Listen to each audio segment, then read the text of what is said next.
বাঘের পিঠে উঠে বসেছেন শেখ হাসিনা। বাঘের পিঠ থেকে নামলেই বাঘে খেয়ে ফেলবে। বাঘের পিঠে যদি একবার ওঠা যায়, আপনাকে ওইখানে বসে থাকতে হবে। ওইখান থেকে নামলেই কিন্তু বাঘ খেয়ে ফেলবে।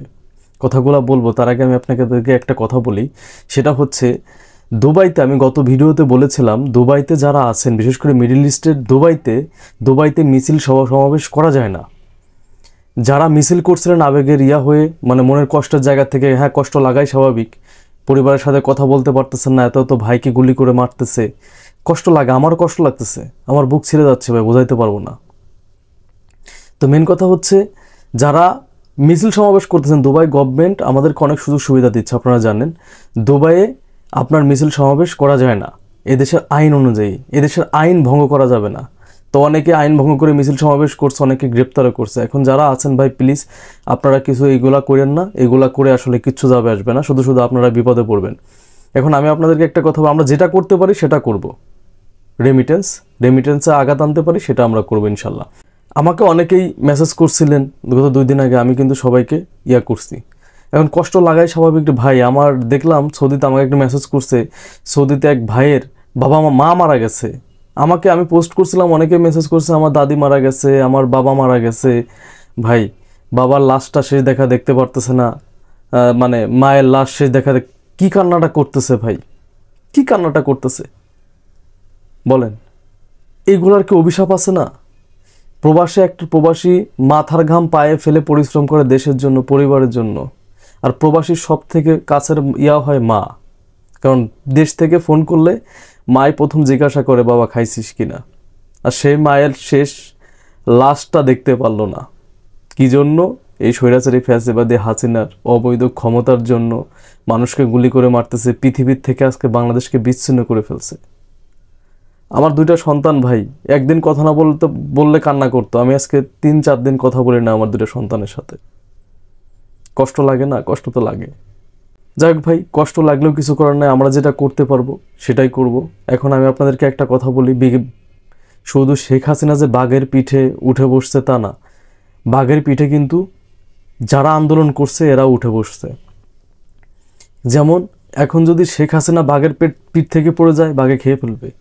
আর যদি সাধারণ জনগণ যারা আন্দোলন করতে, তারা যদি বাঘের পিঠ থেকে পড়ে যায়, তাদেরকে শেখ হাসিনা খেয়ে ফেলবে, একজনকে বাঁচাবে না।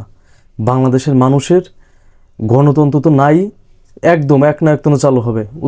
সেকেন্ড উত্তর কোরিয়া হবে বাংলাদেশ, এটা মাথায় রাখবেন। আমি আশা করি বাংলাদেশের সবাই আজকেও আন্দোলন করতেছে, সবাই আমরা দেখতেছি না, আমরা অনেক কিছুই দেখতেছি না। বাংলাদেশে অনেক আন্দোলন হইতেছে, গতকালকেও আন্দোলন হয়েছে। গতকালকে সরকারি হিসাবে আপনার 25-26 জন, 40 জনের উপরে লোক মারা গেছে। গতকালকেও আন্দোলন হয়েছে। এটা হচ্ছে মানে বাঁচতে হবে অথবা মরতে হবে, এমন একটা অবস্থা বাংলাদেশের।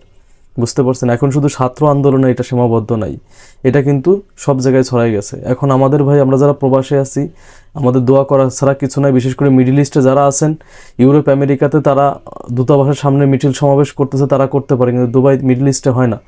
বিশেষ করে দুবাইতে আপনারা কেউ এটা করবেন না। আমরা শুধু দোয়া করি, আর আমরা যেটা করতে পারি সেটা আমরা করি। দেশের অর্থনীতি ধ্বংস হয়ে যাচ্ছে, পৃথিবীর সাথে মানে একদম বিচ্ছিন্ন হয়ে গেছে। এই কয়দিন যে প্রবাসীরা কথা বলতে পারছে না, টাকাও তো দেশে দিতে পারতেছে না। এটা ক্ষতি হচ্ছে না? দেশের ক্ষতি হচ্ছে। দেশে আরও অনেক বড় ক্ষতি হবে যদি বাঘের পিঠ থেকে বাংলাদেশের জনগণ পড়ে যায়। দেশের অর্থনীতিতে অনেক বড় একটা ধাক্কা আসবে, এবং উইদিন 3 মান্থের ভিতর বাংলাদেশে এর থেকে বড় আন্দোলন হবে। কারণ এখন তো মানুষ অধিকারের জন্য আন্দোলন করতেছে। পেটের যন্ত্রণা হলো সব থেকে বড় যন্ত্রণা। শ্রীলঙ্কাতে কিন্তু মানুষ তাদের যে ঘেরাও করছিল, কিন্তু এই ইসের জন্য না, অধিকার আদায়ের জন্য না। এটা তো অধিকার আদায়ের আন্দোলন, ছাত্রদের অধিকার আদায়ের আন্দোলন চলতেছে। কিন্তু যদি মনে করেন যে পেটের টান লাগে, ভাই শ্রীলঙ্কা আন্দোলন করছিল পেটের টানে, বিকজ 1 কেজি তেল কিনতে গেছে অনেক টাকা লাগছে, দাম মানে আটা ময়দা সব কিছু দাম বাড়ছে। এটা যদি বাংলাদেশে হয় তখন আবার আন্দোলন হবে, এবং এটা উইদিন 3 মান্থে হবে। কারণ বাংলাদেশের অর্থনৈতিক অবস্থা ভয়াবহ।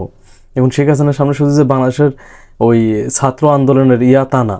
আর একটা নিউজে পাইলাম যে শেখ হাসিনা দেশ ত্যাগ করছে, এবং 200 জন এমপি। আমি জানি না, ইলিয়াস ভাই এটা বলছে, এটা ক্লিয়ার করে নাই। আই হোপ, আমিও আশা করি এমন কিছুই ঘটছে। বুঝতে পারছেন? এমন কিছু বাংলাদেশে ঘটছে, এটাকে আমরা জানাই নাই। যদি কোনোভাবে দেখা গেল যে ছাত্র আন্দোলন দমন হয়ে যায় অথবা হয়ে যায়, সে আবার হয়তো আসবে, কিন্তু সে দেশ ত্যাগ করছে, এটা আর বলছে। এটা ইলিয়াস ভাইয়া বলছে। এখন আমরা দেখি কি হয়, কিন্তু বাংলাদেশের আমি আশা করি বাংলাদেশের জনগণের বিজয় হবেই ইনশাল্লাহ।